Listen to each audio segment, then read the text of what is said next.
bilang isang OFW, mag-ingat tayo sa mga kapwa nating Pilipino dahil may mga taong ugaling talangka.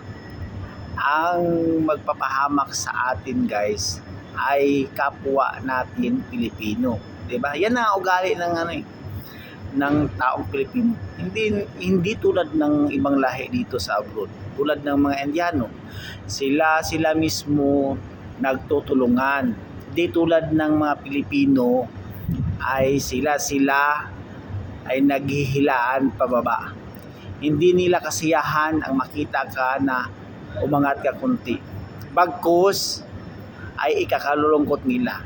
Kaya karamihan dito sa abroad, mga kapwa lang din ng mga Pilipino ang sisira sa'yo. Kaya sa mga utak ka lang ka dyan, magre-react yan sila kasi yan ang utak nila. Good luck sa inyo.